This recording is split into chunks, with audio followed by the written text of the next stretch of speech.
Do you run indoors or outdoors? So I run no, because I run for 40 minutes. It would be ridiculous if I ran indoors. Like I would be running from my bedroom back to the hall, and it's a tiny house. Or like the treadmill. Oh, right. Okay, that makes a lot. Or a treadmill.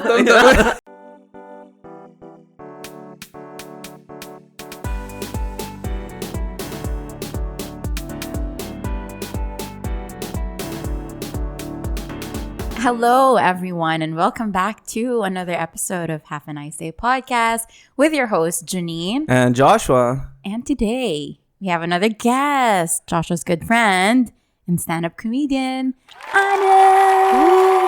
That was it?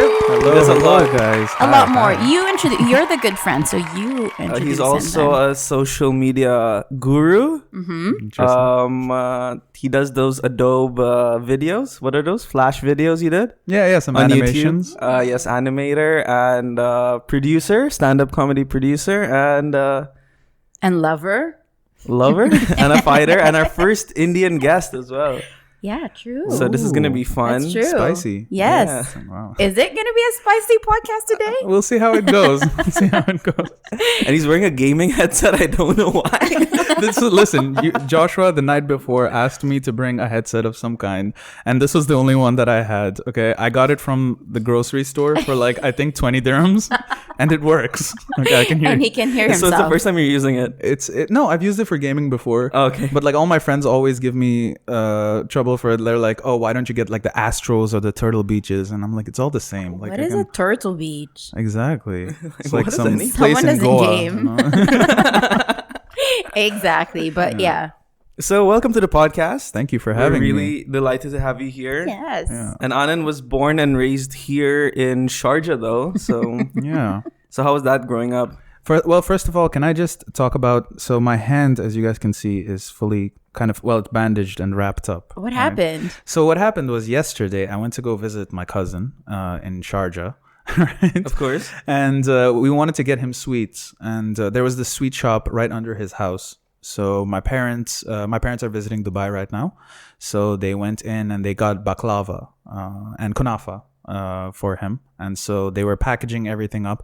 And as my parents were leaving the store and my sister was leaving, I was like, oh, it's so hot out right now because the summer weather is coming into Dubai. So I was like, I'll close the door so that, just be polite about it. And so I grabbed the handle of the door and I slowly was closing it and I looked away. And suddenly I hear shatter. All of the glass shatters of the door. And there's no more door existing. And I look back and I'm just holding the handle of the store. Oh. What? And there's no more glass. And now I look inside and the guy's making kunafa and he doesn't know the protocol here. He's like, what do I do about this? Yeah. I look down at my hand and there's a lot of cuts and the glass got in, I guess. I don't know, see some of the little cuts actually. Yeah. So there was little cuts and I didn't know what to do next. So I just went to the counter and I set the handle down. How much is this going to be? Is this your subtle way of saying that you're really strong, that you were actually able to shatter a glass door? So there is a point to this. So number one, my mom, of course, she goes, being the Indian mom she is, she's like, come, they're going to call the police. They're going to call the police. And I'm like, Mom, the engine is on. Let's drive away. I'm like, Mom, I didn't do anything wrong. I was trying to be a good Samaritan, right? Oh my gosh. And then the second thing is, I went to a friend's gathering yesterday and everyone was asking me about my hand. And as soon as I told them about the story, their first reaction, 5 people, oh, it must have been a store in Sharjah. Oh my God. And I didn't mention that it was in Sharjah, right? And it's what? Why? Is it that Sharjah is not capable of building strong glass doors or something? Exactly. You know how there's the saying, don't build a house on a shaky foundation. Yeah. It's don't build glass doors in Sharjah. In Sharjah. Clearly. Yeah. So what happened? Did you actually just leave? I just left. They started sweeping. Thanks for the up. baklava and the kunafa. I'm jetting. When I came back later, they had a curtain in place. I felt so bad. I was like, oh no. Oh my God. I mean, I guess that's more inviting, right? Like a little curtain. It's so bad because now the weather is starting to get really hot. Seriously, Anand did that in his good mindset, and now he broke it, and he's like, now it's gonna get even hotter, that place. And I think baklava and kunafa is supposed to be in a certain temperature as well. So I really screwed them out of their I want to go to this place and see if they're bankrupt tomorrow. They're like everything is That destroyed. is so It bad. all happened when the bald man came in. I think we have to shout them out. Probably put their Instagram handle if they do. Well, No, I'm surprised you know what? they did Let not me take not any go that payment. way because I'm sure they don't have an Instagram handle. Being a store in Sharjah. Being a store. See, that's the thing. So like growing up in Sharjah, we got a lot of flack for just, I remember I was only aware of it when I was in the 7th or 8th grade, Yeah. where people were like, oh, you're in Sharjah. You're not in Dubai, right? It was always like, I didn't know Are you poor? that I was Like- not good enough because I was in Sharjah. So so true. but Sharjah had a lot of fun things growing up over there. We had the birds and animals markets, True. very exotic Yes. pets. And were you? I've been born- there. I didn't grow up in Dubai in Sharjah, but we're super close to Sharjah. Yeah. And I used to. My school was in Sharjah, Oh, okay. so I felt like part of me was at home Was in at home. Sharjah. Yeah, because yeah. all of my friends live there as well. Well, most of my friends live there, so I knew how the setting was. Yeah.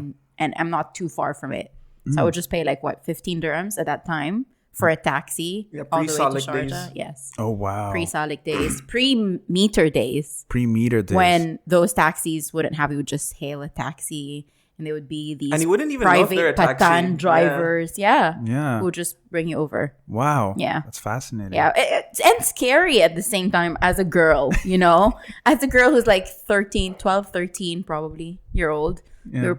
And as a group of girls who would always be like together, getting into a guy's car that is not really a labeled taxi. I don't know what we were doing actually when we were young. Yeah. But it was daylight. No, but Anyway. Dubai was always. I mean, UAE was always that safe even since then. I'm Sharjah? assuming. I don't know Sharjah. Sharjah? I have some stories about Sharjah actually. Yeah, Sketchy. I have the story of like I think it was on one of the holidays. It was Holi or something. It was a national day, and my sister was in a elevator with her aunt. And this guy came in with the national flag of India on his face, like painted like the colors. Yeah. I know the colors. It's just I'm just thinking about it right Orange, now. I don't want to make. I don't want to green. Bharat Mata ki jai. So, but I remember he came in the lift and then he pushed my aunt against the lift and he started like groping her basically. And and then she pushed him to the side and yelled to my sister, "Go get your uncle." And she ran and got my uncle, and then my uncle came and beat the crap out of him. Served him right. Exactly. Yeah. So Sharjah isn't that, That but safe. we had exotic animals. It makes up for it. It makes up for it, and looking back on it, there was a lot of animal, like it wasn't exactly the most let's say good to animal rights. Yeah, no. Yeah. I remember Why? seeing like dogs there and like caged dogs, and I felt so sad because these are dogs that are supposed to be out roaming free, but they're just there. Exactly. And as soon as you get in, you're like, they're like, please get me, pet me, and you can't. And just a lot of like peacocks and pigeons like Yeah. shoved into cages, like 5 of them at a time. Yes. And peacocks, like they're trying to show off their cool colors, and then right across from them is like a pigeon stuffed in a cage. Like, what? This is doing nothing for me, bro. Like, Yeah. So Is it still there in Sharjah right now? yeah, it's still Yeah, I think there's still birds and animal market, but not that exotic anymore because there are certain rules to the whole. That's so cool. I want to Owning not it. so cool, but I want to actually see that then. Yeah. See what happens over there. And Really? Be an undercover reporter and just like with my camera and just Yeah, I like, wanted to take pictures, and the guy was like, "No pictures," yeah, that's a thing. That's a Because thing. I wanted to take pictures of the dogs. I felt really bad, and he's like, "No pictures. What we're gonna do with the pictures? Just look at them. Feel sad." I actually feel really bad because we Yeah. bought a bunch of animals from there, so like it was kind of supporting the business. Yeah, But then like we had parrots growing up. That was our thing. yeah. So you had a lot of birds around. We had a lot of birds. We had 3 parrots in total, and Could they speak?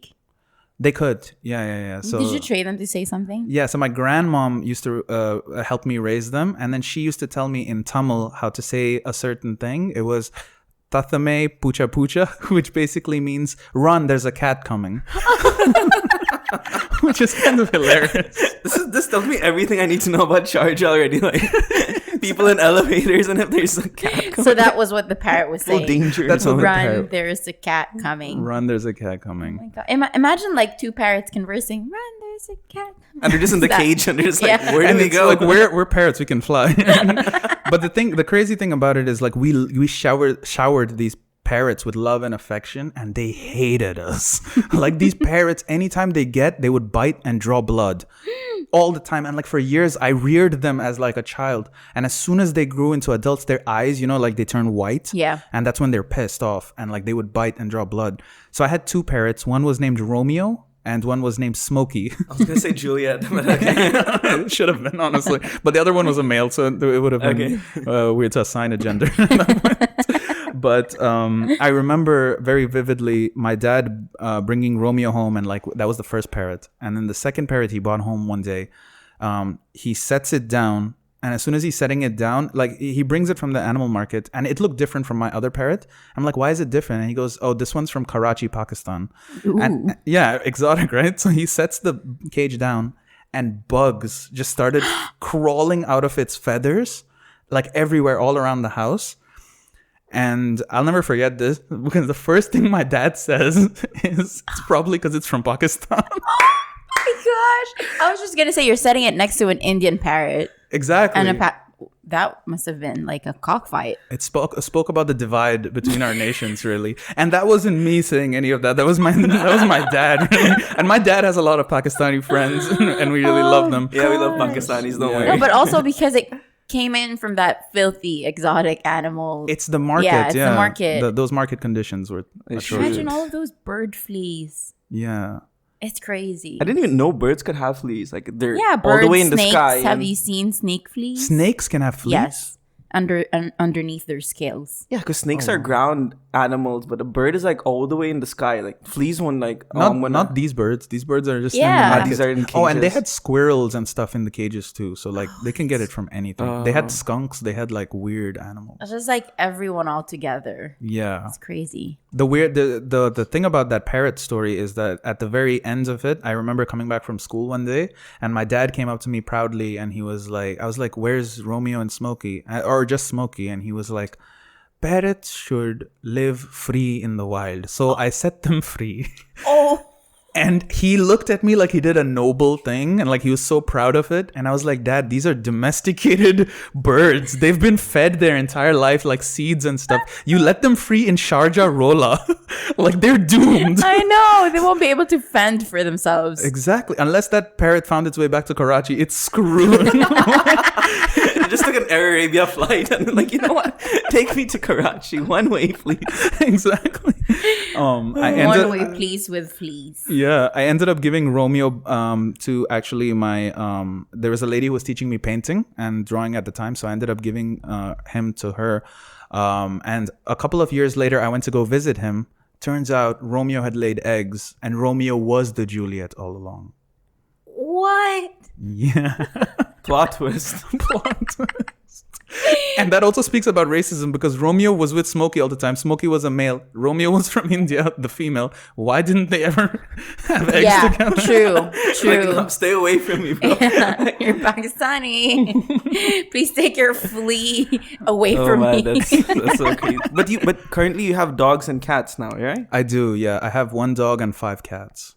5 cats? Oh, wait, let me count again. I have 4 cats. Doesn't make it any better. I hate cats. Yeah, hate cats. I hate cats too. You hate cats, but how do you have 4? That's crazy. So I had 1. Kara was the first one. It was this female cat under my building in a parking lot, and I named her Kara because there was a pharmacy called Full Care Medical Center. so I decided to name her Kara. I'm not the most creative, guys. Oh gosh. And then the other cat was named Ginger because we found him outside of Dampa, and he's an orange cat outside of we love Dampa. Yeah. Shout out Dampa. Fantastic food. The best seafood. Yeah, we were just there yesterday. Well, Spice Girl, but yeah. Oh. Yeah, sister company of Dampa. Oh, they have a sister company. Very in cool. Sharjah. Ooh. It's Yeah, so waterfront. funny for you to say Dampa. I want to go back to Dampa, but after you finish your story. Oh, is it the pronunciation? Or It's is it Dampa. No, about something that you sent us long time ago. But finish about okay, Ginger. So yeah, Ginger. We found him outside of Dampa, and he was used to seafood. So like we were just giving him shrimp and stuff. And he had a limp because I think his arm got ran over or something. So he had like personality to him. You know, he had a catitude, and kind of a thing. I hate myself. How he knows these words, it still baffles me. I'm like, okay. No idea. But we decided to take him and adopt him. And I was fine at that point. This was fine with me. Then we went to Dampa again, and there were 2 cats that were siblings. And my sister was like, please, can we take them as well? Oh. And I was like, no, we can't have any more pets at home. And I keep telling my sister it's because she wants to have a child. And like, this is her way of filling that void. Right. Yeah. So your sister is the ultimate cat lady then. She is. She's turning into the ultimate cat lady. And I'm like, I'm not here for it. We don't have enough litter boxes. How's your dog with 4 cats? He's surprisingly very good. His temperament, so we introduced them slowly, and Snowy was also a rescue off the streets, outside of my sister's workplace. So when we first adopted him, his fur was like completely gray, so we thought that was his natural like thing because it was so dirty, like matted. And then we gave him a shower, and turns out he was like completely white. So we named him Snowy after the Tintin. Yeah. Oh, it's so nice. And he does really well with the cats. He's surprisingly. good. Yeah. Yeah. It's just I'm not sure why, but he has really bad anxiety all the time. So the neighbors are complaining a lot now because he barks all the time as soon as he hears anything. Poor baby. He might have been abused or something before you got him. Yeah. It's possible. Yeah. I mean, he was on the road, so I don't know, but maybe people kicking him around and those kind of things. That is. I've seen like there was one time when you dropped me home and there was a stray dog that we saw.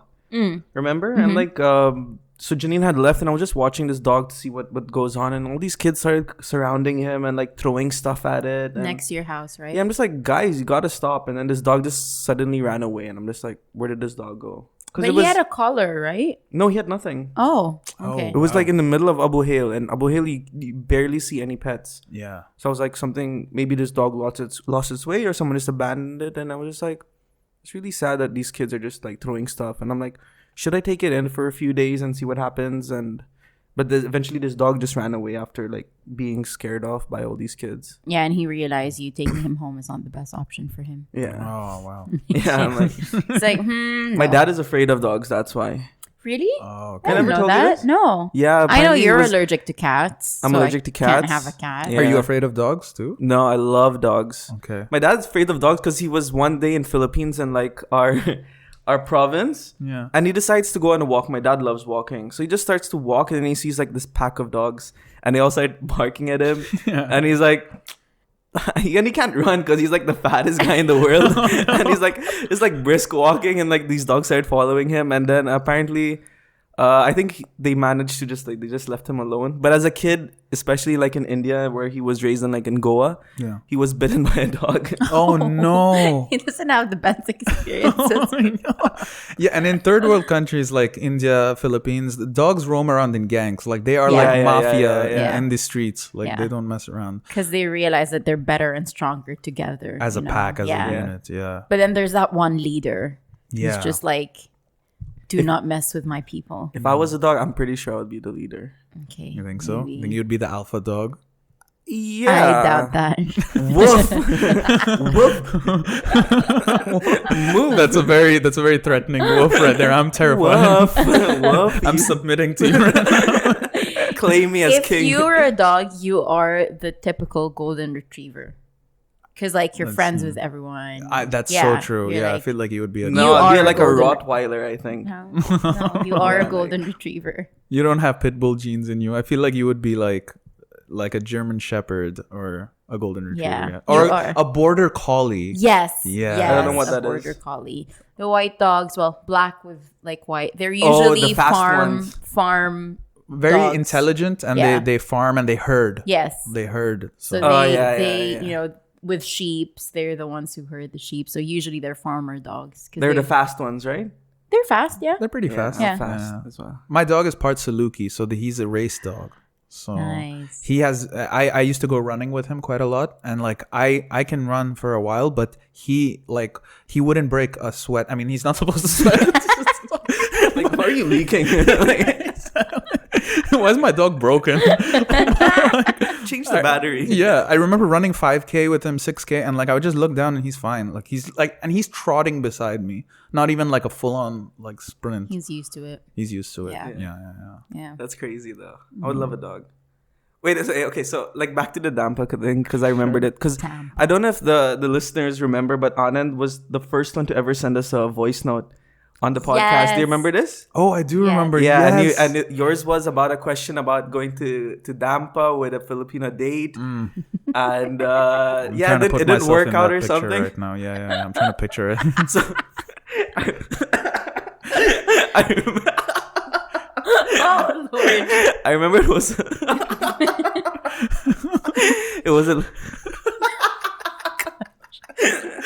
because I can just imagine this because Anand said he got a date to Dampa and Yeah. she was a Brands for Less lady. She did work at Brands for Less. Yes, that's correct. How did that go? So, man, I want to preface this by saying Dampa is like a sacred place to me. Okay, I love it. I don't want anything to ever ruin or sour my experience of Dampa. I ended up It's the best. It's the best. It's really great. Even the people that work there, anyway.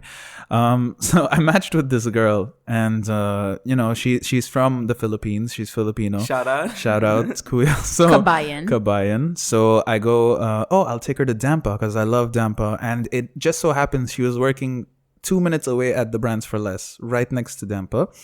And she said she had never been. Oh. I was like, oh, okay, this will be fantastic, right? So we're vibing. Everything's going great. We go in, we sit, and we order the food. Now, I ordered the seafood dump, which is the best thing to order at Dampa, Cajun style. No other way to do it, right? I order us the drinks too, because I'm not cheap like that. I get us the fruit bowl punches. The food comes, I'm putting on the gloves, and as I'm doing that, we're just talking, right? And then I'm like, oh, what do you do? She's like, I work for Brands for Less. And I was like, oh, where's your family at? She's like, they're at the Philippines. And then she goes, yeah, my boyfriend is also in the Philippines. And I'm like putting on the gloves. I'm like, okay, yeah, your boy. And I look up.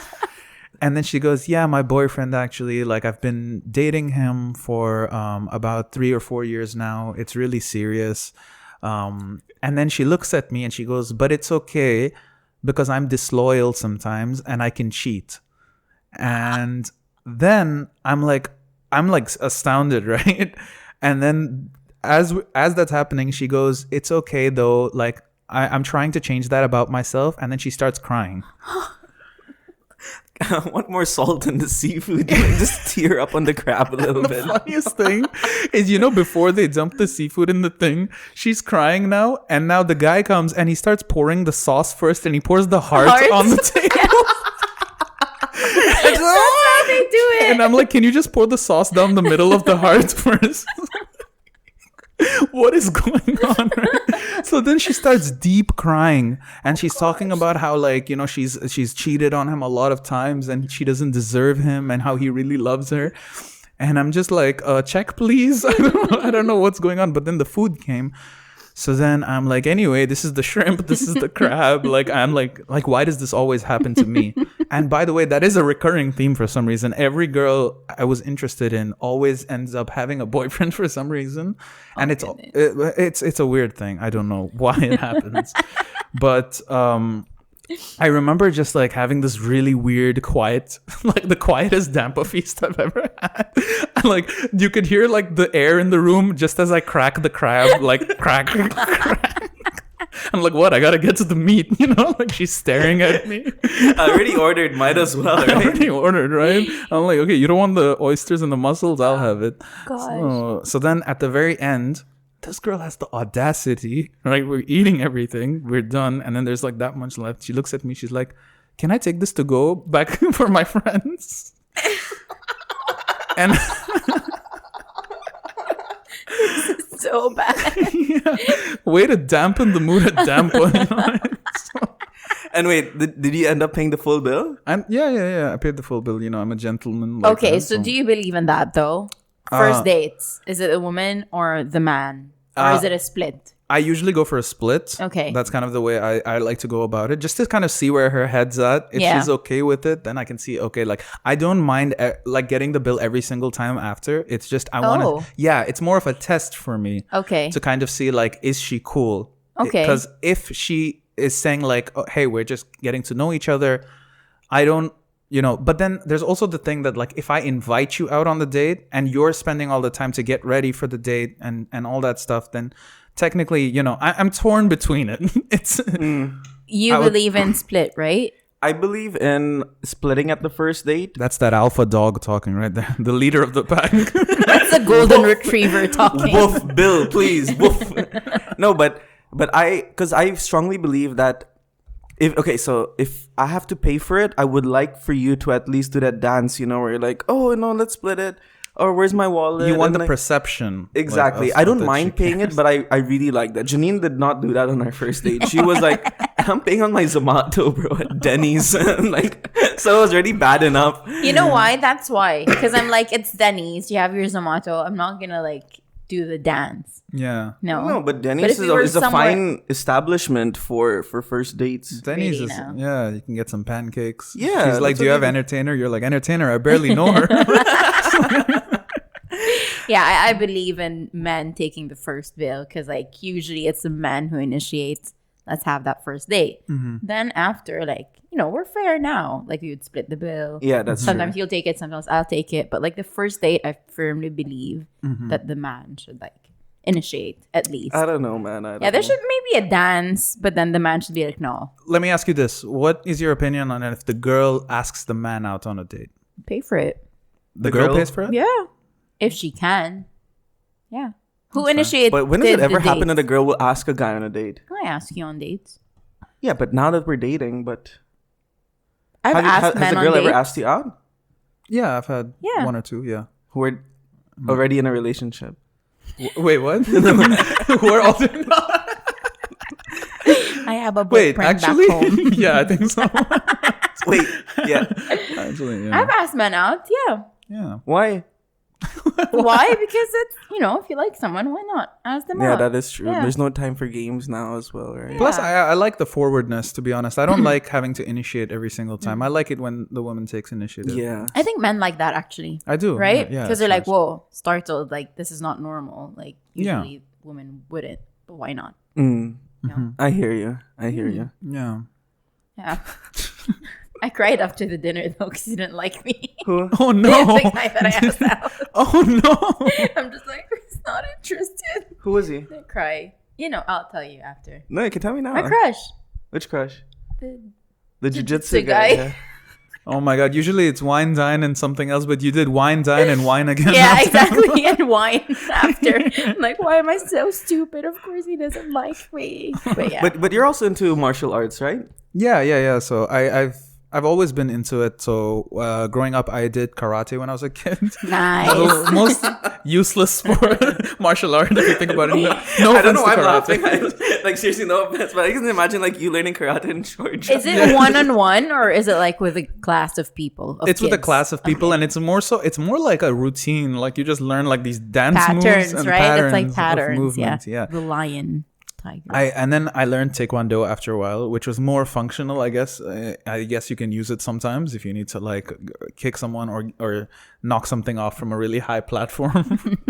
And then I got into jiu-jitsu and boxing and those kind of things Nice. for a while. Yeah. And you're still very much into like fitness and stuff like that, right?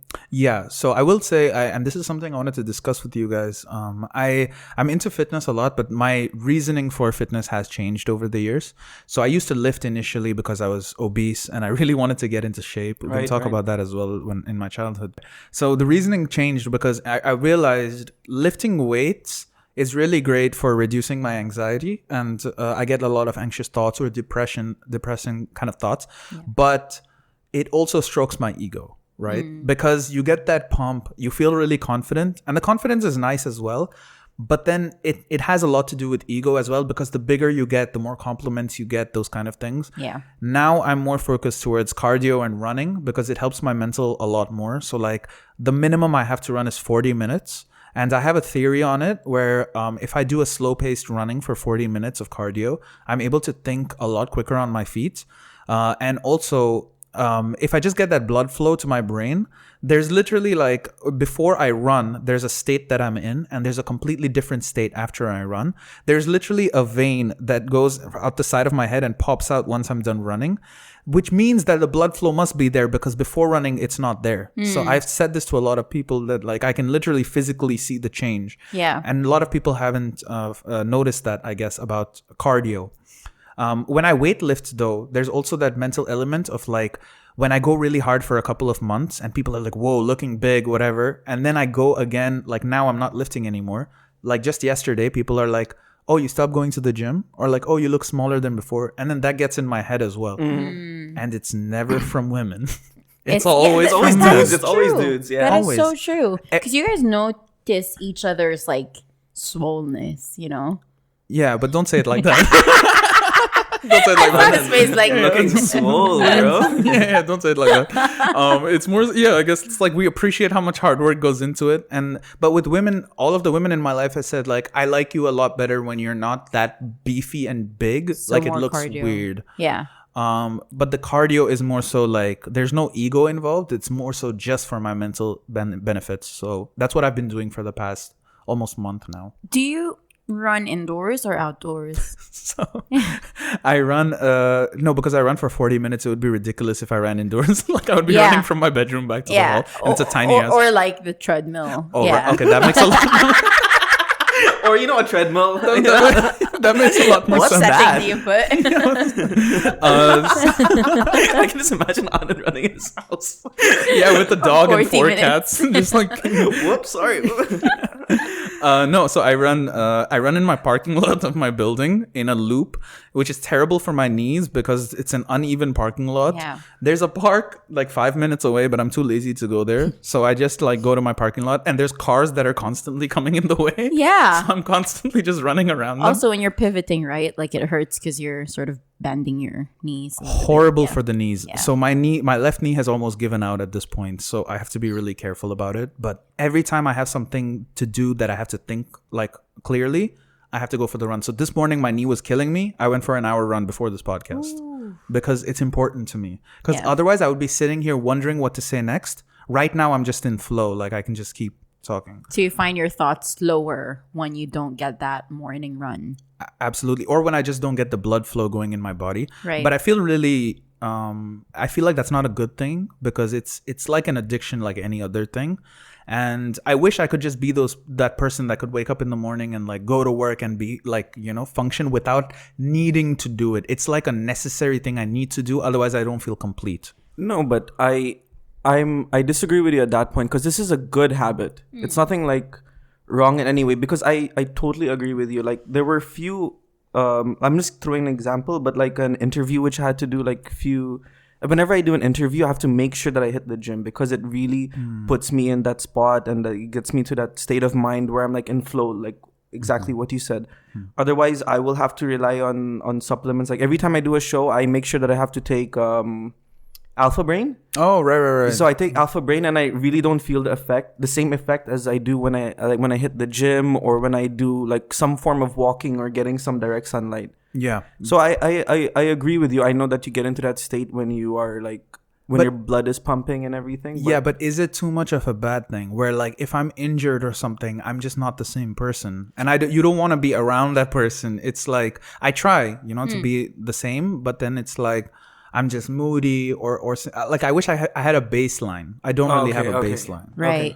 But I think it's needed, right? Like, because I got into a really bad spot as well. And what they say is that in order for you to have a better, like, non-depressive thought or state of mind, mental clarity, you have to get sun, so vitamin D. You have to get some exercise. You have to move your body. You have to get some good sleep. So I think those are like, and of course, nutritive through food. I think those are just things that you have to do in life because as humans, we're built that way. Like ages ago, we're not just sitting around and like looking through our phones. We're actually outside. Women are probably cooking, getting fruits, whatever Making it is. sandwiches. Men are out hunting.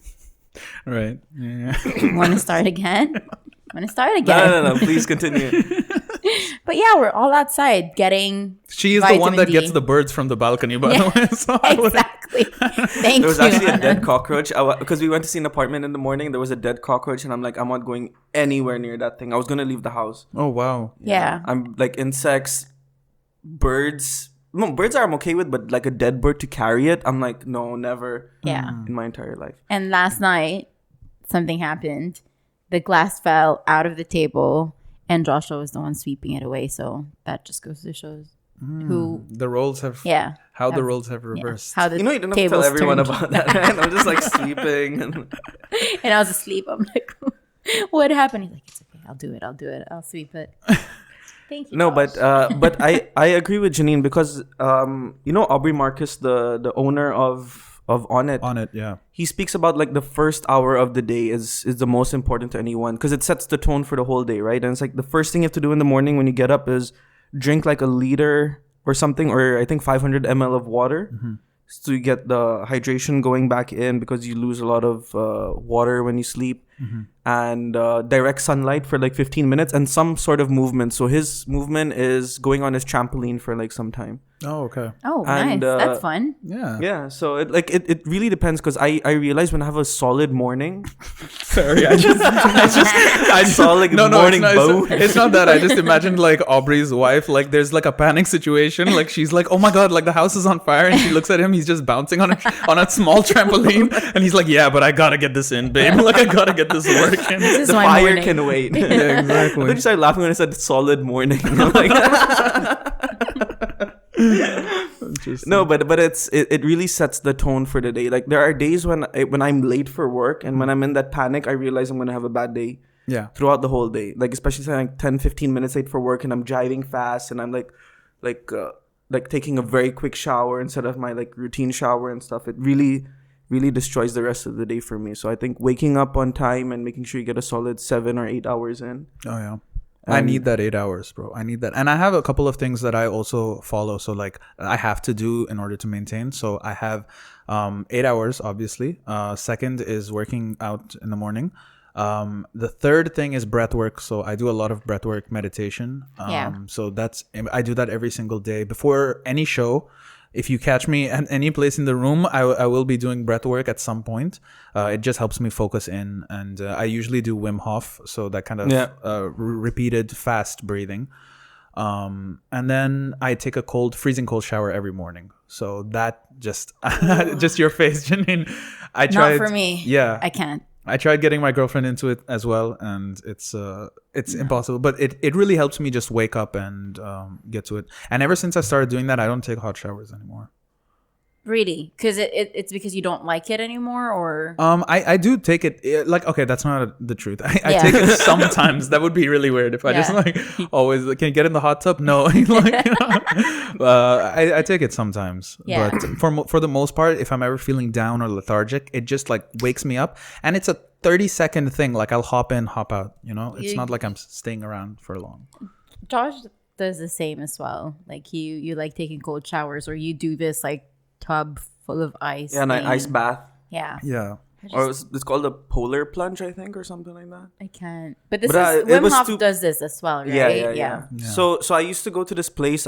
We should go sometime. It's in Alcuz. The cryo place. No. This is what's the name of this place?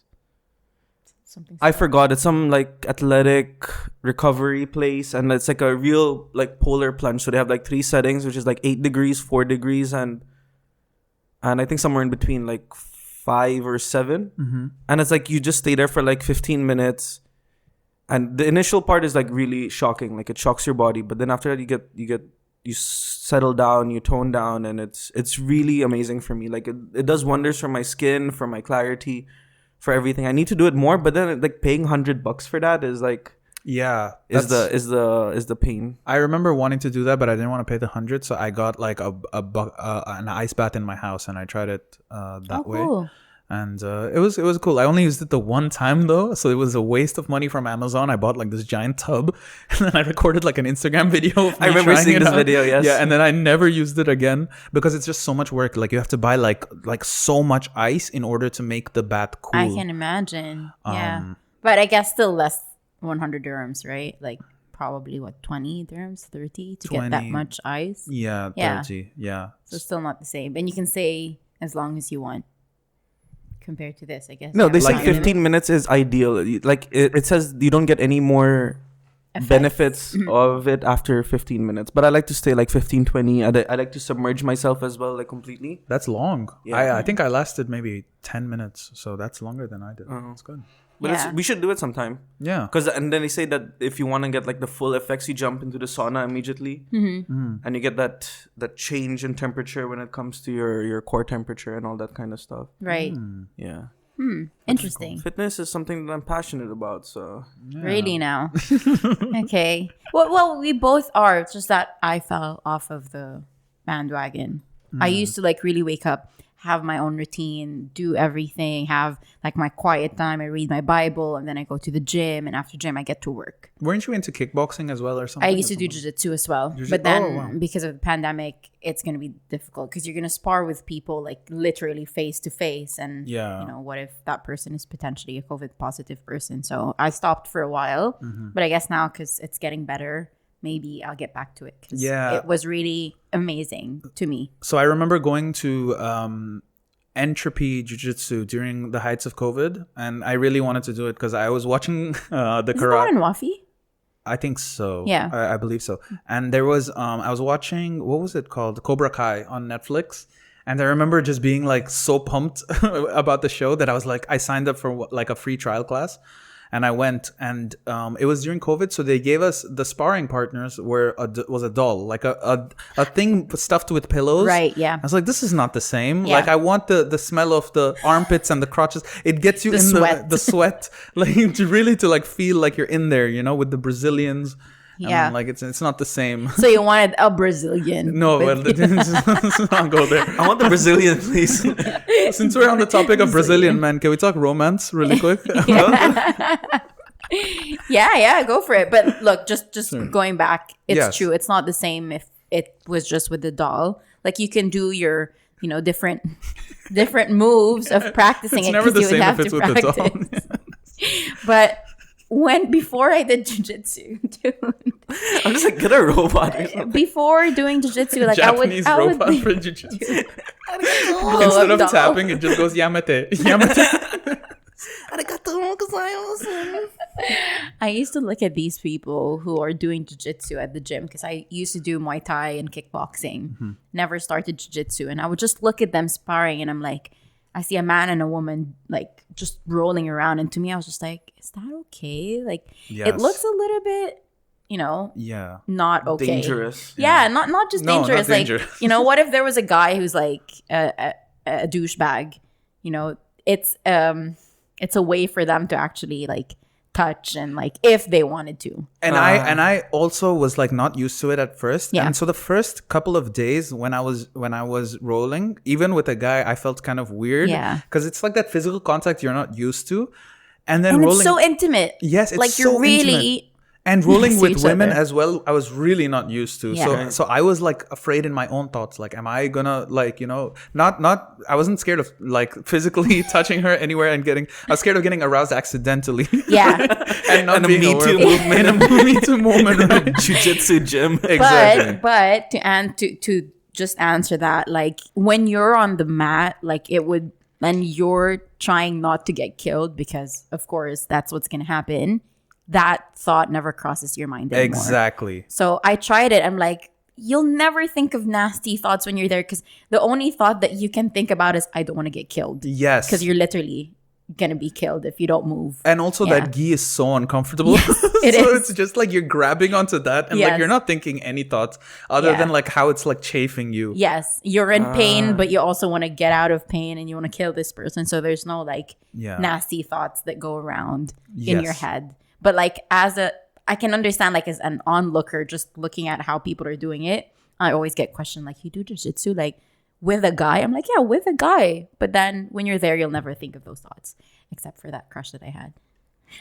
And we'll be back with more. With like a quick 5-minute break while I break up with Janine and then we come back. He puts Oh, her in wait. an armbar. Oh, is it? No, it wasn't it? No, but going back, but like even for me, whenever I see people doing jiu-jitsu and everything, I'm like, is this really needed in life? Like I'm like, you live in Dubai, it's like this one of the safest places in the world. I'm like, will you ever use this in a real world setting? Like, I don't know, have you ever been in a fight in real life, like a street fight or something, and you actually had to like, what did I learn in Taekwondo or what did I learn in karate? I've been in a couple of fights. I've never used anything that I've learned because when you're in that fight mode, you're not really thinking about like the roundhouse kick that you learned from Master Yoshi. His head is there. Exactly. I think jiu-jitsu is a good way to de-escalate a situation without having to get physically violent. Exactly. The thing I will say though is like it's not feasible if it's more than one person because obviously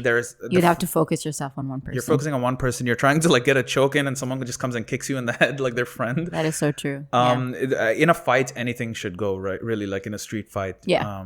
Poking eyes or anything. But I've never had to use jiu-jitsu. No. Wait, well, I want to know why you started this fight. Oh, it was a bunch of silly reasons. So there was one time when I was in the desert. With a friend with a couple of friends, and we were drinking. I don't know if I'm not allowed to say that, but we were teens, and this one guy came and grabbed my hat off of my head and just started running around, right? And he was a friend of mine, like it was cool, whatever. I didn't know who he was, so I ran back to him and I was like, "Hey, give me my hat back," right? And at that point I was balding as well, so I was self-conscious about my hair. So it's like, and I was a bit drunk too, so I was like, "Hey, just give me back my hair." Some dude who was his friend thought I was like fighting with him or something. So he came and sucker punched me from the face. Side. Yeah, on the side, in the face. And the next thing I know, I was on the ground. Oh, gosh. And I wasn't even like yelling at the dude or whatever. I was just like, hey, give me back my hat. Like whatever. I'm like not a guy who escalates situations like that. So then I get up and I'm super pissed off because I'm like, if you want to fight me, like at least tell me like a man. Don't sucker punch me from the side. Right. So then I like went up to him and I was like, hey, let's fight, like, whatever, man to man. And then right as we were getting into it, I think I remember like throwing a punch or two, but then our friends separated us because they were like, oh no, like he has some friends who can like come and beat you guys up and like you don't want to get in trouble with him. In those times there was a lot of like gangs and all of that things, and they were like, ras baras, which is like 1 versus 1. Yeah. So they were just like, it's not worth it. And then I remember going back to McDonald's with a black eye and all my friends are just eating and they're like laughing at me. Oh, and I'm just upset and I'm eating the sausage McMuffin and like I'm so sad. And I remember that guy was the guy who punched me was the guy who drove us to the desert. And while he was driving us to the desert, he was playing this one song. And it was the I'm an albatross. It's that EDM song. Yes. And to this day, when I hear that, I get flashbacks and I get upset. So when I'm like learning jiu-jitsu or something, I channel that song in my head. I play it and I get upset. And now you're ready to and now smash I'm ready. someone. I'm like, yeah, sucker punch me now, Ahmed. Ahmed, you shouldn't have done that, dude. You shouldn't have. So how did you get into comedy then from there? Way to twist things around, John. He's like, oh man, I'm gonna get into comedy. Yeah, with the comedy thing, I always knew. So like, there's. I always knew I was a comedian. I always knew that I was. No, wait. funny. Before we go into that, I want to say how I met Anand. Because I remember there was a day when jiu-jitsu. I'm Ahmed. You're the doll. He came and said, "I'm the top dog." No, I don't know if you remember this, but we were at Kickers back in the day in Sports City. Yeah. And I think I was on, and I had a set, and I think you were before me or after me. Before you, definitely before you at that point. And Anand went like straight in. He had like jokes like it's the first time I'm seeing Anand. It's like the first time anyone's seeing Anand. I think it was your first show ever in Kickers, and he went like straight into like the dirty jokes, like, and I'm like, whoa, this guy like has no filter really, because he went straight into it, like, hi, I'm Anand, and then goes something about like all this kind of stuff. Right. And I'm like, whoa, this guy's like no filter. And I remember that, and then I go on, and then at the end, Anand comes up to me. I don't know if you remember this. And he's like, bro, you had a nice set, and I love your tattoos. And then he showed me his Naruto tattoo. I'm like, virgin. I'm kidding. But then, What a bromance story. I didn't remember. but then from there, I think that's where we hit it off. And then I went the next day to your graduation ceremony at Dubomedy. That's what I remember. And you killed. You killed. He didn't want to, like, his set was done and people were like yelling and chanting and he didn't want to get off stage because he was like really soaking it in. Yeah. I remember that. I'm like, this guy's like well deserved. Like, stand there, like, soak it in, get the applause, get all the, like, the laughters in, and then he left the stage. And then from there, I think that's where, like I said, like, things kicked off from there. Then Anand and I did a lot of roast battles. We shared the same stage. He's hosted a lot, and I think that's, like, just seeing Anand in all those places really brought us together. And that graduation ceremony was a bittersweet event because that was a room of 500 people. Yeah. And it was the second time I was ever performing. The night before, I was very confident because it went really well at Kickers, and I wasn't expecting that. And I was just trying out my set before this graduation ceremony. And so I went to that, and 4 people performed before me. And I remember just going to the bathroom every couple of seconds and doing my breathing because I was so nervous. I would just go to the bathroom and go, right? And then I would come back. Imagine the person in the stall, like, what's going on in the stall? Like, right? Not a good place to be doing breath work, by the way, the bathroom.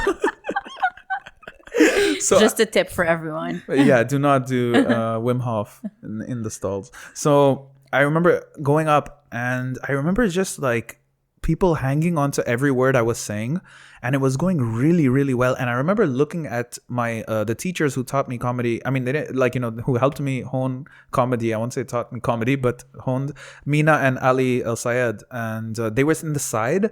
And I just looked at them like, is this actually happening right now? This is crazy. Because as Joshua would know, for the entire 8 weeks, I think that the class was, or 4 weeks, you're just in a room with other comedians and they're as nervous as you, and you're trying out your jokes and you're not getting any laughs. Yeah. For like 8 weeks. You're just like, so what's the deal with airplanes? And then there's like nothing, right? So then I go up and I talk about like all those different kinds of things, like how Indian people would make for bad thieves because they're too nice and this kind of thing. And then like you spray him with pepper spray, but I had this joke about how like you spray him with pepper spray, but he's so used to the spices that he thinks it's cologne. And everyone goes, ah, like they start laughing. And I see my sister in the crowd. I see Joshua, who I didn't like recognize that much at that point because it was the second time meeting him.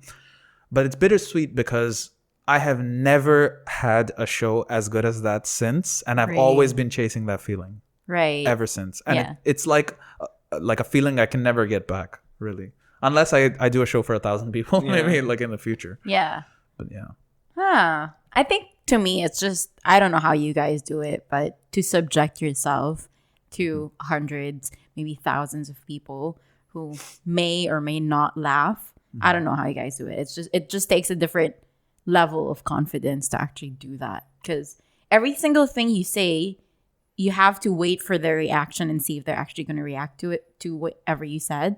And if you start off without laughs, how do you continue on your set? Like, how do you still subject yourself to the rest of the couple of minutes that you have? I think the super important thing is acknowledging it. Is if a joke doesn't work, just by the mere fact of saying, well, that didn't work, or like, oh, these are new jokes, guys. Just acknowledging it breaks the tension in the room, and it makes people a lot more at ease. Like, okay, this guy knows what he's doing. He's trying out new jokes.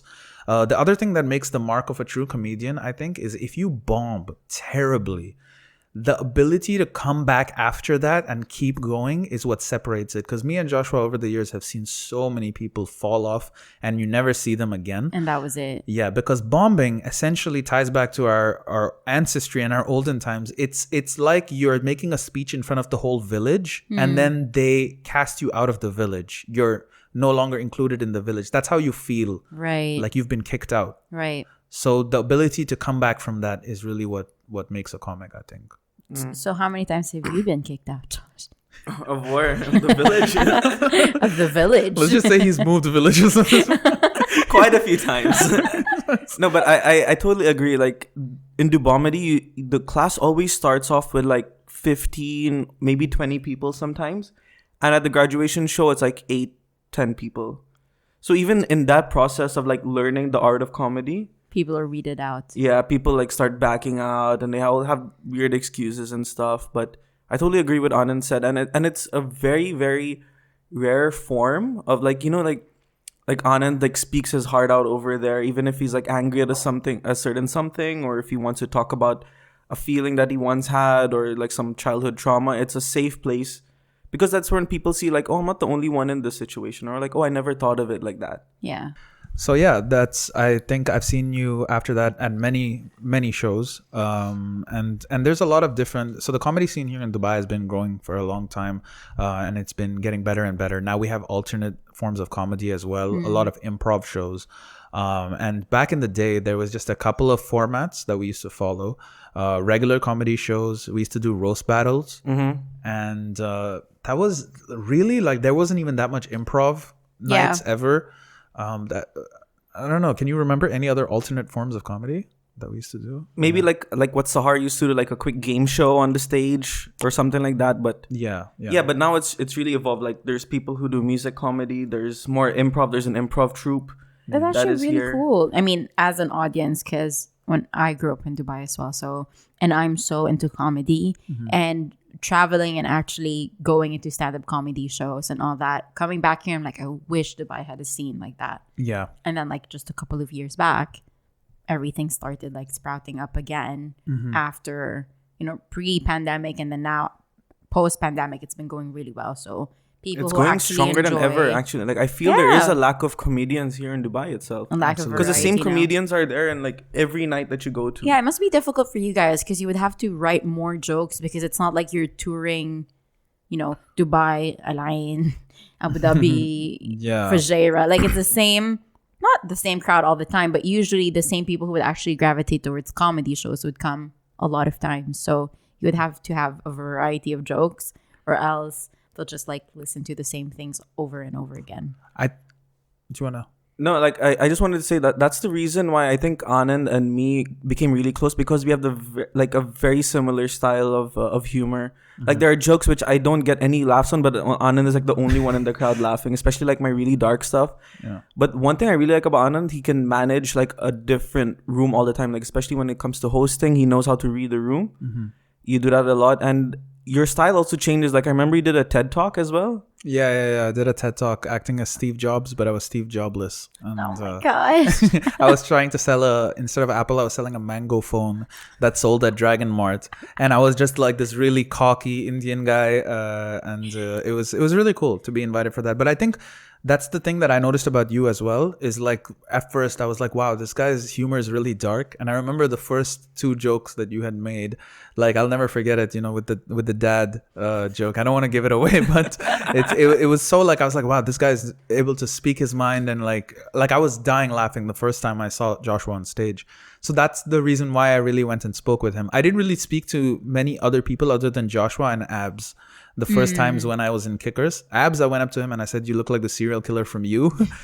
He does, yeah. That Joe is true. Goldberg, yeah. Right? Yeah, He gets Joe- that a lot, apparently. Yeah, he does get that a lot. Now that I think about it, yes, he does. Yeah, oh, wow, yeah. So that's the thing I noticed about Joshua. And then also, we had many shows. For some reason, any show that like we accept, we always end up together in some random spot over there. And it's like always me after him or him after me. So we're like also tied up like together. yeah. Yeah. So if I know he's doing well, then I'm like, okay, I will do well. If I'm doing bad, then He knows Exactly. he's going to do that. Exactly. Yeah. It's no, a very not like in similar- that sense, but I know like because Anand and I, we have the similar style. Like we go a little bit dark, a little bit dirty as well sometimes. So like we know we can read the room like that. Okay, if Anand's doing well, then I will know that I will also do quite well. Yeah, but I think yours is more darker, and I think mine is more dirtier. Yeah, I think true, that's yeah. Yes, that's yes. the way we go. As yeah. an audience who's seen both of you, Right. yes, you're Yeah, right. yeah, That's yeah. how you should describe it. Yeah.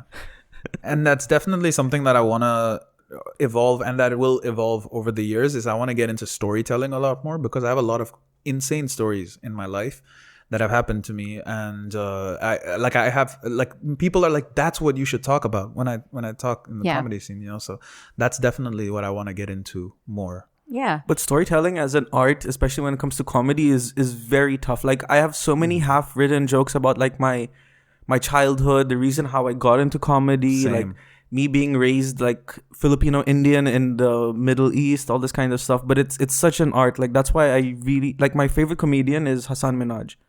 Because if you've seen a special at Homecoming King on Netflix, it's the perfect special for me. It's like truly a one-man show where he really just talks about his life. No jokes here in between, but it's just literally how he was raised in America and how he made it and stuff. So it's really an art, and I think that's something which will take a lot of time, but I'm willing to go on that journey. Yeah, definitely. Yeah. But so Anand and I, we also got really close when we started doing roast battles, because that's something we really love, man. Seriously, Yeah, and it's such a fun skill to have, especially like in the beginning when we did our first roast shows. Those were the highs that I was chasing, to be honest. Yeah. Like yours might have been the first show. Yeah. But for me on roast battles, it was like in a room like that where people like, oh, and like audience members coming and walking to the front and like giving you a high five. Giving you a high five. They're like, I can't believe he said that. And then you're like, you're wondering, did I really say that? And then you're going for blood sometimes in roast battles. So like you have maybe certain things that we're doing, but like that we're saying, but then we go off script sometimes. Like I've gone off script sometimes, where it's just like Joe, for example, came for blood, and then like I went completely off script, and it's just like he was out to kill. Joe was out to kill, but Anand, that day I remember he held his own and he really went back at it. When you say off script, do you mean you guys know what each other will say? No. Okay, it's more like so your like own. Yeah, it's more so Okay. like you roast me and you say something about me, and then I just came up with a genius comeback for that. Right. And then that's its own roast. Right. Got it. Got it. Yeah. Like something quick thinking, like on your feet right there and then. Like when he says a joke, then you give a quick comeback, like something about, like what you're These wearing. are off limits. Like you can just talk about anything, right? Everything from appearance to if you know that person or the way he speaks, the way he talks, whatever. So in general, we haven't gone extremely personal in the roast battles. Like we don't go on like people's family or their significant others, Right. unless it's like something more basic. Like for example, I have joked about abs. Well, actually, I won't say that right now, but we have gone a bit on the baseline, Right. But touch and go. Okay. Yeah. Yeah, it's like mostly what I've seen is mostly on appearance and profession. Okay. Yeah. Well, because we're talking about Rose, so what is your opinion on the hottest topic out there about Will Smith and Chris Rock? Oh. Like that's- as a comedian Yeah. who is also one of the roast, top, how do you call it, roast kings? You Yeah, guys, roast you masters, are the yeah. roast master. Yes. What is your opinion on that? I'll say I think that doing a roast, especially in such a giant crowd of people, is extremely hard. And Chris Rock is, if there's anyone that could do it, it's him. I think Will Smith, having been a comedian in the past, he attempted it, but he failed at it. Should have known how tough it is, and the very fact that Chris Rock was roasting everyone in the room, it's not just that he blindly went after Jada as an attack, should have been an indicator to Will that like he's just making jokes. I think it didn't need to escalate physically. If he wanted to say something, he could have just said something, but him doing that kind of wasn't the right move in my opinion. I think that he could, like, just him doing that kind of made him out to be the bad guy, which I hate because I love Will Smith. Like I grew up watching like his movies, Fresh Prince. Yeah. And what's that movie where he's alone and it's like he has a dog? I Am Legend. Oh my god, that movie, bro. Or Pursuit of Happiness. Pursuit of Happiness. Yeah. So yeah, like I think that like he shouldn't have gone that route. I understand though, emotions are in play, and sometimes like you don't have control over your own emotions and stuff like His that. mental health is unstable. Yeah, etc. he's been through a rough year in the past as well. And apparently Jada is like really controlling, right? Yeah. Like, because you could see in the clip, that's the thing that still baffles me till this day. Like, you can see Will Smith laughing in the beginning. Yeah. And Jada has a straight face. And then all of a sudden, you see him walking towards the stage. And it's like, okay, maybe he just wants to give me a high five or like talk to me in like a sidebar or something. But no, he goes in straight for the slap. Yeah. So there are a lot of things that are really off about it. Bro, as soon as Will Smith would have slapped me, in my head it would have gone, I'm an albatross. And then I would have jumped. I would have jumped. Not today, Will. Not today. Like, now with your jujitsu, equipped with jujitsu skills, you would know how to de-escalate the situation. exactly. I would do a double leg and then, oh my God. choke him out. But no, I saw like an interview too, like of Will, and this is one people haven't seen a lot, where Will was like, I was so excited for her 40th birthday. Have you guys seen this? Jada's birthday? Jada's 40th birthday. And he's like, I planned for months and months and I wanted everything to be perfect. And he made it the most special 40th birthday for her. And she came up to him after and during the party and said, I hope you're happy that now your ego is fulfilled. And she said that it was just all for his own ego. And he said it shattered him. I think I saw this. I saw this. And I was like, damn. Oh. Really did my man Will dirty. Like, how can you do Say that? that. How can you be with such a person, I feel? Yeah.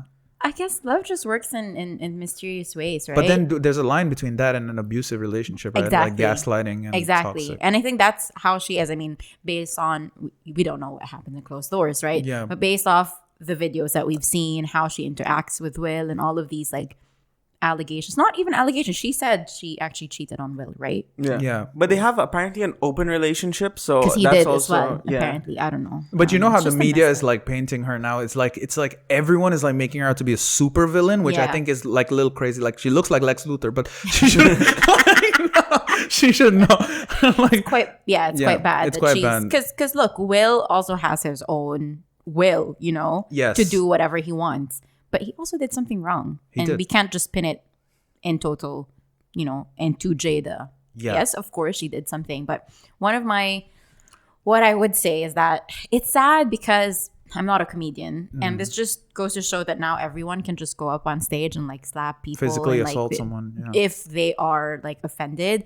And also, Jada and Will were sitting in front. That's the rule to roasting people. If you're in a comedy show or a comedy bar, Exactly. if you sit in front, you are Setting enlisting yourself, Off, yeah. you know, for the comedians to actually talk to you and offend you and roast you. That's how it is. Like, people know that. That's why people don't want to sit in front, or they would love to sit in front.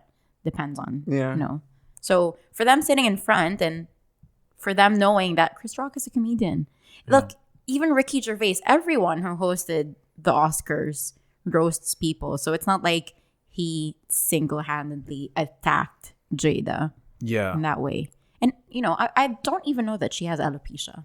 Yeah, maybe the joke is not the best because it's a little bit distasteful because he was attacking her, you know, whatever she had. People were saying that apparently she had a really bad haircut, or her hair was thinning or something, but it wasn't diagnosed. And then she came out and said that it was alopecia. But who knows? Like, that is a really hard thing. And I'm saying that, and I have the authority to say that because I lost my hair at 16. So Jada, I ain't never gone and slapped someone because I've gotten roasted about my bald ass so many times by Joshua and by other comics. But like, I never went up and, you know, how can she slap? Essentially, Yeah. but how can Will? How can you slap? How can she slap? She came out with her, I don't know if it's a legit interview, but I saw an article saying that she came out saying that I never asked for him to slap him. I never asked him to go and defend me. I don't need defending. I'm a woman who doesn't need defending. Of course. And to say that after Will did that, yes, is He's so like, bad. all my efforts went to vain. Yeah. Like like vain, Will right? really got the short end of the stick Yes, completely. true. And now he's like banned for 10 years. Yes. Can I ask you one question? Did you guys see the Andrew Schultz defending Will Smith? Oh my God, guys. He went off. I went- showed that to Janine the other day. Yeah. And I loved it. And there's this one line that I showed to my girlfriend because she was upset at the whole thing too. She was like, you know, this is all just fodder for the white man to kind of like, it's like turning into black men are again violent and aggressive, and like it's painting that whole narrative. Yes. And I agreed to a certain extent, you know, about the whole thing. But then I showed her this one joke that's so he says Jada actually helped Will with his training for the movie King Richard. Because every time she goes down on him, it looks like a bouncing tennis ball. And it was the funniest thing. No, the better one was something about the plumber and the drain, the hair, the drain and the bathtub. That was the one that put like me on the spot. I'm like, wow. Yeah. I think Andrew Schultz did a really, really good way. He went of, like, off. roasting. He went off. He's That like, he is doesn't proper take. roasting. He doesn't hold back Yeah. in any of these things. I love it. I Absolutely. love it. Because, I mean, he's a comedian. So to him, I'm sure he's like flabbergasted Yeah. at what happened. A lot of people are, but you know, there's also some some speculation that this whole thing was like a complete stage thing. Yeah. What do you guys think about that? Is it a possibility at all that like they were like, you know what, this Oscars is so boring, no one's ever gonna watch this. Let's just make something happen. I didn't even know it was happening. Me neither. And I just woke up to it in the morning when I checked my Instagram or something. I'm like, oh, Will Smith slaps Chris Rock. I'm thinking there's so many things to it. Like, okay, first of all, yeah, the ratings were really low for the Oscars. Yeah. And if there's some pictures where they say that Chris Rock had a padding on his cheek. I think that was photoshopped. Yeah? Yeah. Okay, but then I don't know. And then they're saying that Will Smith would have never done this if it was someone else hosting the... That I will agree with. I don't know. If it was like... The Rock. The Rock, or even if it was Ricky Gervais or someone, I don't think... Can you imagine him slapping belittle. Ricky Gervais? Yeah. Or like Amy Schumer, for example, if she was saying that I would joke. be for that. I would slap her even if she didn't make a joke. Like, just like get on stage. Keep my wife's name. I didn't talk about your wife, yeah, but just keep her out of your... Yeah, look, I think, you know, maybe Chris Rock was also a little bit in the wrong for talking about something that I don't know, but to me, he's They a said comedian. that he didn't even write that joke. So they said some joke writer had written it. Wow. But every time, I think all of these jokes have to be approved or something by the Academy, or I don't know, because I saw an article about Amy Schumer wanting to say something. I forgot what that joke was. It was quite dark, and they said, no, you can't say it. Yeah. So it means that someone has to approve How? whatever But when they're Ricky saying. Gervais did it, he stopped at nothing. He went literally all Yeah, in. so people, maybe someone approving it is like for... No, maybe he went against that approval Maybe. because no one would have let him say those things when he hosted. I don't know. Yeah. But yeah, to me, it's just like insane. No, for me, I think it's the smallest joke you could make about someone who's bald.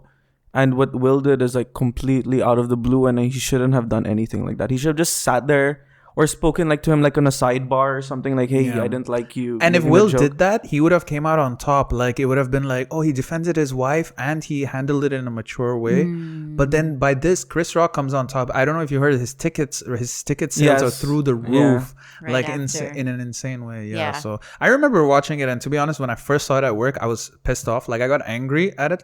Because it brought back some flashbacks of the distance. I'm an albatross. Because it was a sucker punch too. That's the thing. Like he made it seem like he was gonna dap him up or do not dap him up, but like maybe like pretend or something, and then he just, like I don't know. Props to Chris Rock though for still continuing the whole and not pressing any charges. Yeah, and just standing there and actually making the whole situation like it didn't happen. Like he was just like, oh, and he was also taken aback.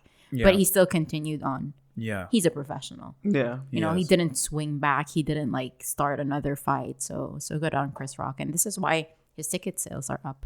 It's because people are like, poor Chris Rock. And everyone wants to hear his side of the story now. Yeah. It's crazy. It's just a crazy situation. It's such a hot topic. It's like it's all over the internet now. It just goes to show, like, look at Will. So many things that he's done right. And he did this one wrong thing in public. Yeah. And everyone cancels him. Yeah. So many things are taken away from him. Just goes to show how easy it is to get you off of your pedestal wherever, I mean, like the Oscars banned him, but then he still has that golden statue at home now. Yeah, Like, true. He still has that. He was still at home, able to say his speech. He's still able to still speak. went to the after party. And that's crazy to me that he was able to assault someone and then still have his speech. Exactly. That is wild. Yeah. For them to allow it. And then for them to now go back and say, oh, actually, we're taking, you can't be in the next 10 years of Oscars. Yeah. That's weird. Like, you should have done that then and there. No, apparently they did, but they told him he has to leave, but then apparently he refused. I heard about that. Yeah, he was like, nah, I'm Will Smith. And they were like, oh, okay. Like, Gosh. Yeah. They want to make a scene like in the middle of everything that's going on, right? After like finish the his show scene. and then we'll take whatever actions necessary, but Yeah. before that. It's just, violence is just a no-no to me in any situation. This is why the jiu-jitsu. So you can de-escalate the situation, not start it. yeah. So let's say if I'm in a roast battle and some guy goes after you, what would you have done? It's a rose battle. Yeah? Yeah. If it was really offensive to me, like maybe after the show, I'll go myself. Mm-hmm. Be like, keep my name out of your mouth. But not right then and I'm there. trying to It's- picture that happen. Not For me, right I then don't and know. there. Like Yeah. all the roast battles, I like after that I still hug everyone. I tell everyone I love them. But You yeah. roast me on some of your yeah, I roast you as well. jokes. So Yeah. it's Don't take it personally. Yeah. I don't think there's anything that will get me to like hit someone. People are becoming super sensitive nowadays. Exactly. Like there are things that just let it go. It's a joke. Yeah, you if know? you can't handle the heat, get out of the kitchen. Like it's a Yeah. comedy. You're Yeah. coming there for a show. Then, Yeah. like For someone who's married to a comedian, he's a comedian. yeah. That's yeah. his roots, right? Yeah. He started off as a comedian, Yeah. actor, and then to react that way, I don't know. It's just not People right. will probably say, "Oh yeah, no. She should be sensitive. She's suffering, whatever." Mm-hmm. Sure, we're not saying she's not suffering, but it's a joke, you know. Yeah, it's a joke. I Gotta, don't know. yeah. That's my opinion. Yeah, like people will forget about it within a week, but now he prolonged it, and now it's Exactly. people are going like 10 times harder on internet about the whole thing. I so. just feel like the memes, it's gotten like to the point where I don't want to see anymore. It's Yeah. just everywhere. it's so overwhelming, Everywhere. really. It's all over the Everywhere. place. Yeah. If you see my explore page, it's half of it is that. Yeah. Yeah. It's dying down a little bit, but like No, I don't think it's a few dying days down. after it was just everyone was talking about it. Everyone. Yeah. Yeah. Every podcast has spoken about it. Yeah, And- we're a little bit yeah? delayed now. Yeah, I know. No, but I just wanted to take your opinion because you both are people who actually participate in roast battles, and you're both comedians. So Yeah.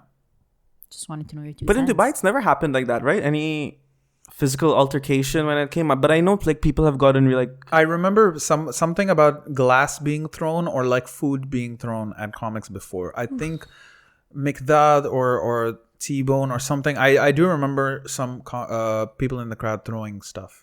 That's great. there was this one time. I don't know if Sahar ever told you about this, but there was a show we did in Tribeca back in the day. Yeah. Arno's spot.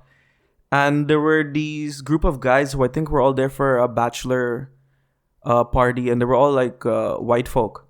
And I was on. They were heckling me to some extent, but I just took the easy way out and I just ignored them.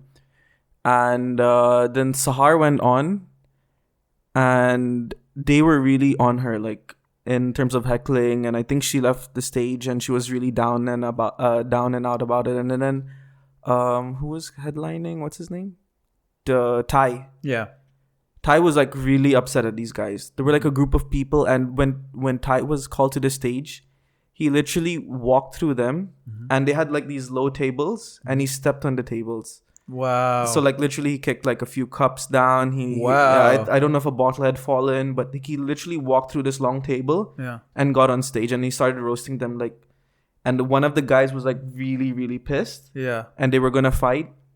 And then Ty managed to control them. That was the first time I'm like, whoa, what's going on? Because I Yeah. thought like people were gonna throw fists, but then Ty said, like, you cannot do all those stuff here. Like he was really an adult about it, except for the stepping on the table part. And then he said, I will reimburse whatever I've broken. I will pay for those guys, but you cannot like do this stuff in a comedy room. And yes, I think security was also ready to like. Yeah. Throw people away. Yeah, throw people out, but even Ty was in the wrong for that. I don't know.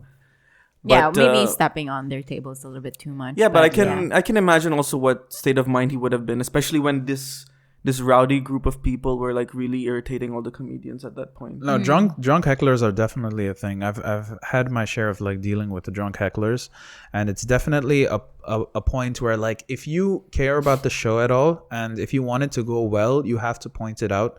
And it's also a respect thing with the audience. Like if you're disrespectful to the audience, the other people that are in that room, Yeah. then you have to kind of talk about it. And also if you're just doing your jokes but then you're not acknowledging the one douche in the corner who's being super loud, then the audience is like, why do I have to listen to you? You're not even standing up for yourself. Or not commanding the You've situation. handled hecklers really well. Really, really well. I've seen. I remember this one heckler in Miss Wang's that was like just this guy who had like all these fake chains on him. He's super drunk, and every comic that was coming on, he was yelling, "Next! Being on next act, you're not funny." Like he was super drunk and like being very loud and obnoxious. So I remember Mo Bother coming up to me before my set and he goes, "Go for him, kill him," right? Like destroy him. So I'm like, I wasn't sure at first. And then he came up and like he was like, I got your back, don't worry, like, okay, like go for it. So then I go up and I'm just like, I go into this guy. I'm like, why do you need to be the center of attention all the time? You know, you're making like, I was like, give it up for the worst representation of Indians in the room. And then he did a Just Soul joke. Yeah, he goes, I'm Sri Lankan. And I go, oh, so that's what offended you, you know, like that I said Indian? That's weird. And then I said like, you know, his chains were from Dragon Mart. I was like just really going into him. And then I remember getting done with my set and everyone is like dapping me up. They were like, whatever. And then I go up to Mo and he's like, bro, I didn't ask you to go that hard on it. he was like, he might have come back with friends. I'm going to leave. And I was like, yo, I thought you had my back. What? I was like, nope, I'm going to go home now. Yeah, exactly. Yeah, I don't understand hecklers though. Like why would you maybe I guess they need more attention. Yeah, he said he was a singer and he's like, so maybe like he wanted the attention as well. Go ahead and sing for everyone then. Yeah, exactly. I was Sing like, me a song. We don't have auto-tune here. So. No one came here for a singing entertainment. Exactly. We came here for comedy, so maybe that would be comedy, that guy singing. That would, yeah, probably. Sri Lankan singer. Wait, now on singer, I think we can like slowly move into this topic. But Anand has produced a lot of shows, not a lot, but I think a handful. It's a good segue. And I think I want you to talk about our Go and Shack incident. Oh my god! And if you could like, because Anand did the best, like one of the best jokes I've heard from Anand is the set when he opened up his last show that he produced and he spoke about producing and the Go and Shack story, and he did it in such a comedic way. I couldn't stop laughing because I was part of that joke, and whatever he said was so accurate. So I think the stage is yours if you want to like talk about this whole situation. Sure. Well, when I was producing first, I got asked by this place called the Go and Shack, and they didn't have a karaoke. They didn't have a performing license, right? They had a karaoke license. So what the owner said to me was, he said, "Hey, look, you can't perform on stage. You have to perform off stage. And if you see anyone coming in plain clothes, when you're doing your jokes, immediately drop your jokes and just start singing," right? And the stage is not even like a stage. It's like this platform, right? It's like that thick of a platform. Like, it's nothing, right? It's just a raised, elevated like thing, right? Like a curb. Yeah, like a step. So he's like, you can't stand on that, stand on the side. So he's like, if a CIG comes in, just stop and start singing. So I'm like, how would that go? It'd be so weird. Like I would be like, so what's the deal with the RTA Metro? It's like, you know, Despacito. This is how we do it. It's like so strange. Gosh. So I remember him telling us this, and then he was like, okay, we're gonna try a trial run, right, of the thing in Go and Shack. Now what happened was, we were supposed to start the comedy night at 8 p.m. And there was supposed to be this lady. Her name was the Nightingale of Goa. She was supposed to come and perform. And she's renowned as like the most amazing performer from Goa, like a singer. She was supposed to come open the show. Now, it became 6 o'clock, 7 o'clock, 8 o'clock, 9. And she still wasn't there, right? At around 10 p.m., she shows up. Now, what I didn't know about her was she's about 85 years old, okay? And she came slowly, like, walking up to the stage with her walking stick, right? And she had so much glitter on her face. It looked like the guy who was, like, her makeup artist, or the girl who was her makeup artist, just went up to her and she was like, wait, Miss Laura, wait. Like, just put, like, all of them, like, glitter on her face. And he's like, you're ready, right? Final touches for you. Final touches. So she goes up, and by this point, everyone is drunk, and they're like, Lorna, and that's her name. And she's like, everyone's super hyped, and the room is filled with like these drunk Goans, and they're excited. And she goes up, and she's singing classic Goan bangers, right? Like she's going, Maria Pitashe, oh Maria Pitashe, right? And I'm looking at the clock, and I'm like, oh my God, kill me, right? Like, what's happening? My comedy show. And she's like, Maria Pitashe. And then I look for supports in the room, and I remember Joshua being there, and I look to the side, and Joshua's going, Maria Pitashe, oh Maria Pitashe. I didn't know that you knew Goa music too. Of course, man. And I'm like, oh my God. Josh. So then this woman like sings for another hour, right? And they go encore, and they're super excited. And she leaves. And on that note, I go to the center of the stage, and it's now like 12 a.m. And I go, who's ready for some comedy? And I see Joshua shaking in the background. Like, no, like no one's ready for comedy. And I remember at 12, right after her show. at 12, and I remember this sweet old lady in the front. She just goes, "Can you bring back Lorna?" And I'm just like, oh God. So I just remember like being like, I can salvage this situation. So I go and I start trying to do crowd work. So like I go up to a person, I'm like, "You sir, where are you from?" And he too is like, "We just came here for Lorna. Please, can you bring her back?" It was the worst night. I remember Joshua going up and like we all bombed. And I want to know your perspective because like I never got your perspective as well. But like that was, it was. So Anna messages me. It's like, "Josh, I'm starting to produce." So this is the first show you produced. It was the first show and it was the test run of the first show I ever produced. Okay. Yeah, so Anand like messaged me like, "Yo, I have this new room. It's called the Go-In Shack, and we have like our first show coming up, and I really want you to help me out." I'm like, "Yeah, no problem. I got you, bro. Like anything for you." Then, so on the day of, I meet Anand and he has his sister over there, and then there's this other guy who comes in. And I'm like, hey, bro, what's up?" And he's like, he sits with us and starts talking. So I'm like, "Yo, who are you, by the way?" He's like, "Oh, I'm the other comedian." I'm like, "Oh, whoa, word, that's so cool. Like, welcome. Like, how long have you been doing?" It's like, "Oh, it's my first time." I'm like, "Oh, okay."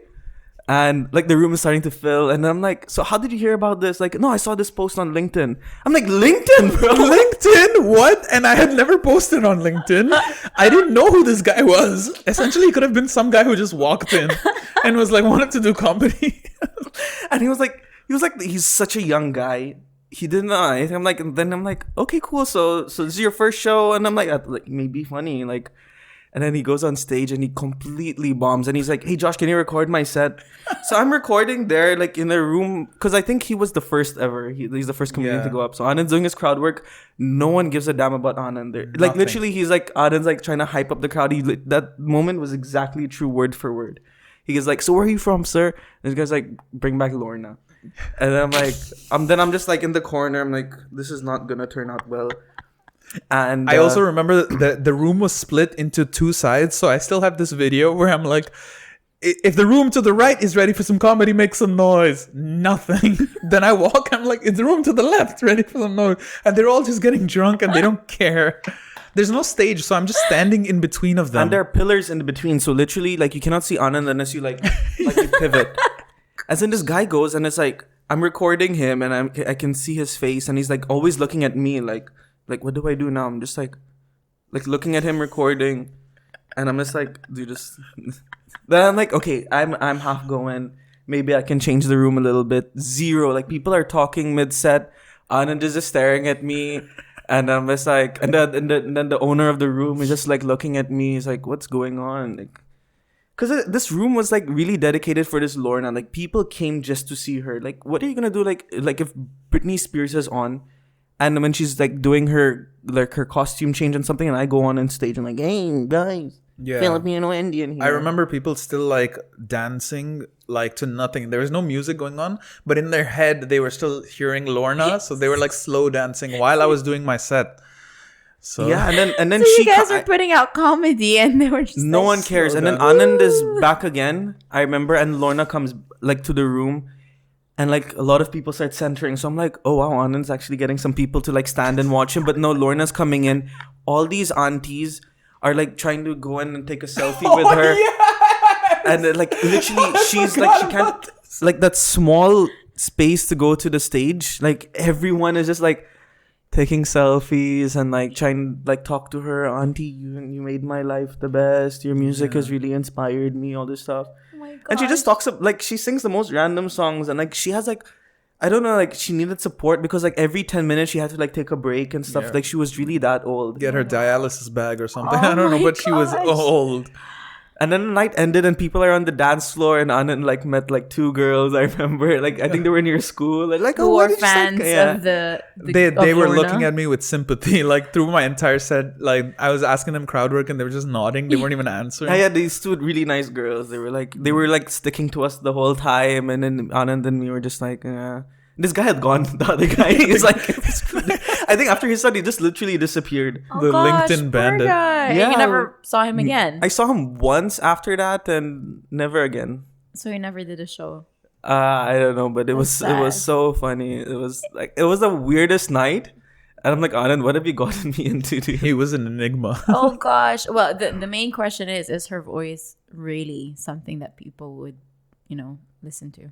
Maybe Is it back in the nice? day, but she did get the crowd like moving. She got everyone on their feet. She got them pumped. Yeah, Wow. yeah. got them And really are these pumped. like old people as well? Like a mixture, but mostly aunties and uncles. Hmm. Yeah, coming in their Hawaiian shirts and dancing and like drinking their Coming beer. in their going outfits. Yeah, Yeah. How cool. Yeah. It was with their fedoras and stuff. like, a traumatizing experience. it was so funny, and even after some time we just left. We left through the back door. We just like You were screw it. kicked out of the village. Yes, so that was our Yeah. village time. Yes, Exactly. and yeah, but it was super funny. Like every time I think about Anand, I always go back to that story. It was so funny. It was so funny.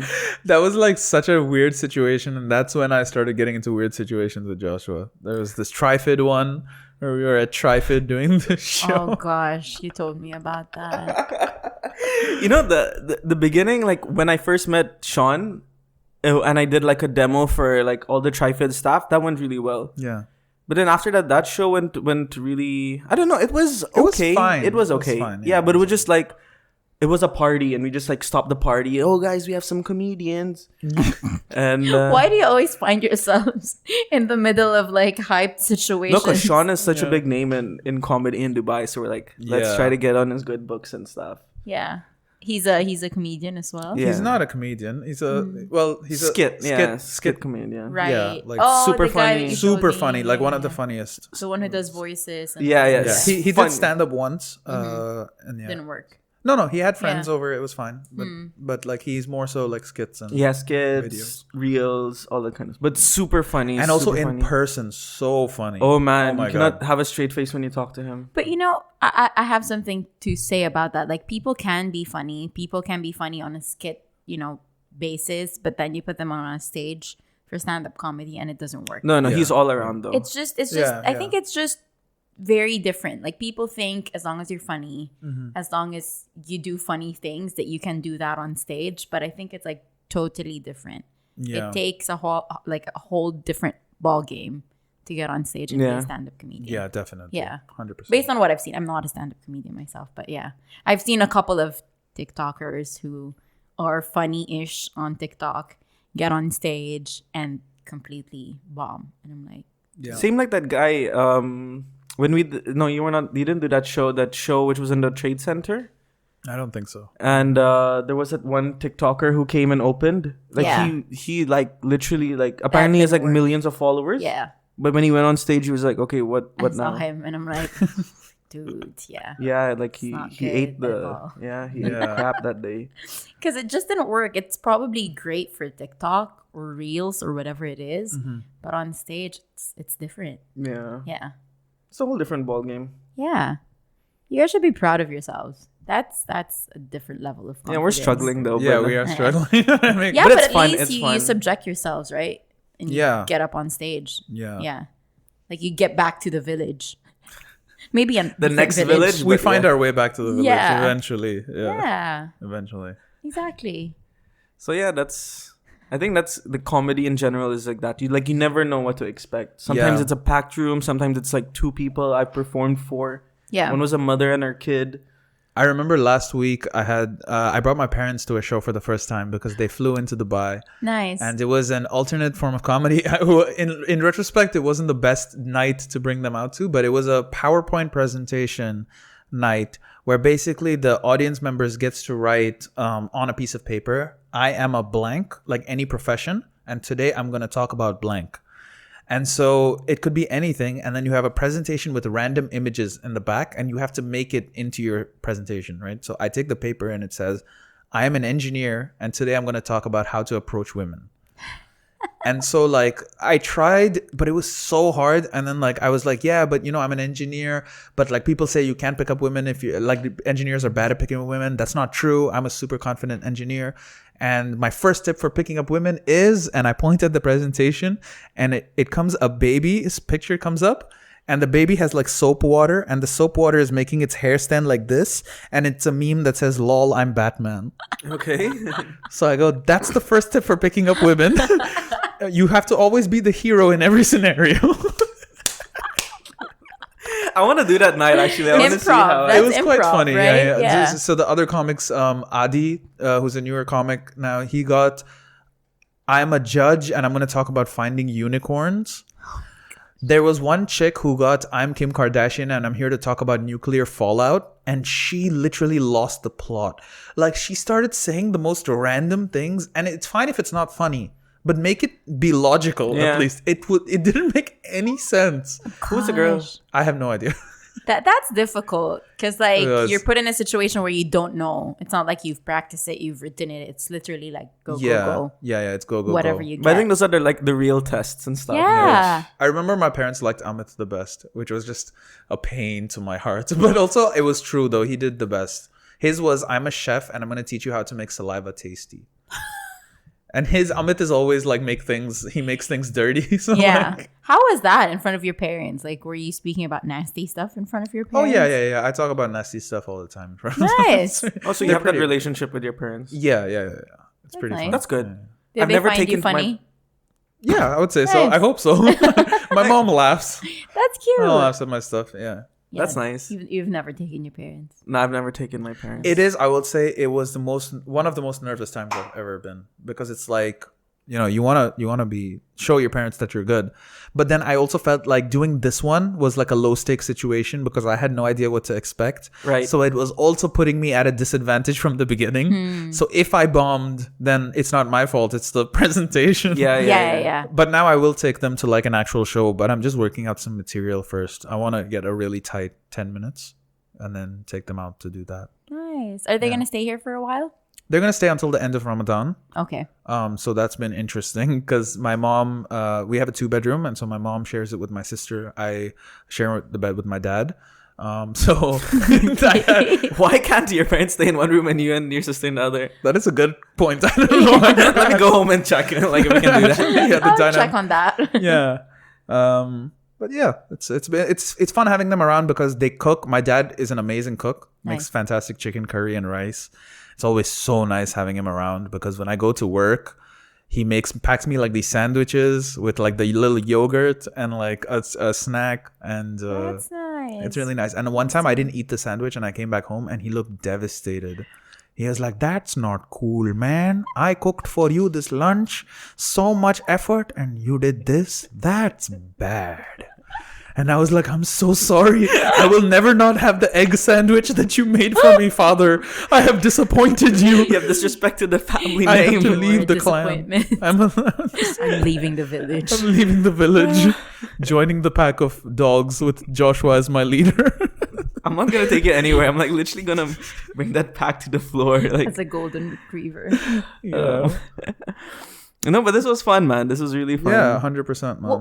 What's next? What's next for you? Like, what do we have in store? Well, I think that like now my life has changed quite a bit because I'm settling down a bit more. I got a job. Finally got a girlfriend.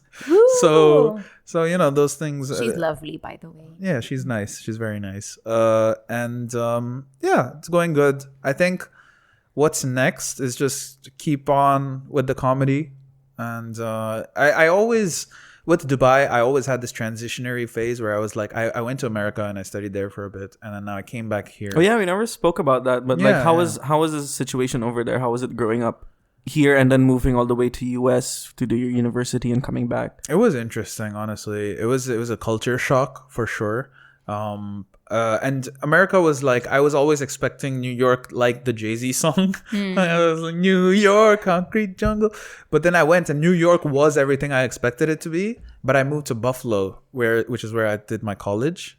Totally different. Yeah. Buffalo was not that great. It's fine. Buffalo's okay if anyone's listening, but it's not what I expected. I thought it would be like Dubai. Okay. But I remember being disappointed at first. Buffalo was very dangerous as well. I had my house broken into a couple of times. Crazy. It was crazy. But I learned a lot of crazy experiences. I could go on and on about that. We can have another podcast at some point. Yeah. Definitely tell you Next about time you that. come back. Yeah. We can talk romance. We can talk We can talk some topics. Yeah. Yeah. I Definitely. think when we get our new setup as well, I think the perfect guest would be you and Abs together and then us. Oh, Oh my god! Gosh. I don't think one train of thought would happen with Abs and me. in a Shoot room. all of them.